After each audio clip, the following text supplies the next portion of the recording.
ગુરુ પૂનમના દિવસે જે કોઈ પણ મને મળવા આવે એને ભક્તિ કરવી હોય, માતાજીની સેવા કરવી હોય, માતાજીના કીધે ચાલવું હોય તો ગુરુ પૂનમના દિવસે જે કોઈ મને મળવા આવે ને અને કંઠી લેવા આવે ને તો એક શિવ પુરાણ લેતા આવજો.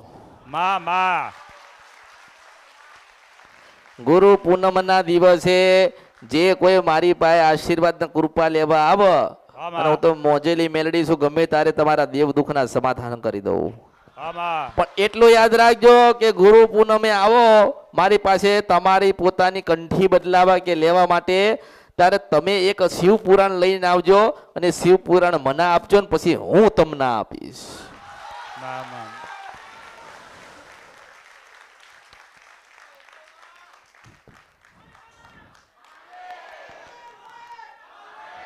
પછી એને વાંચવાનું ચાલુ કરજો. મારી પાસે શિવ પુરાણ તમે મને આપજો, પછી હું તમને હાથોહાથ આપીશ. પછી એનું વાંચન ચાલુ કરજો, એમાં ભક્તિ ચાલુ કરજો. પછી બધા જીવનના મગજના આત્માના પરમાત્માના જે દુઃખ છે ને બધા દૂર થઈ જશે.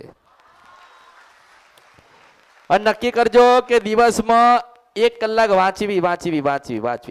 દિવસ નહીં તો રાત 1 કલાક તો નીકળે ને એટલે કરજો. એટલે પોતે લઈને આવજો, અહીંથી કોઈ હાલ છે નહીં. એક શિવ પુરાણ લઈને આવજો અને શિવ પુરાણ વાંચો તો જ્ઞાન પ્રાપ્ત થાય. એટલે શિવ પુરાણ છે ને એમ જ બધું છે, બધું એમ જ છે.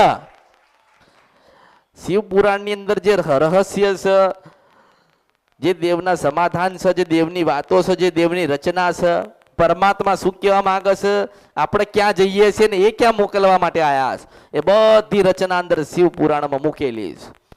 એટલે ગુરુ પૂનમના દિવસે પોતાના ઘરેથી શિવ પુરાણ લઈને આવજો.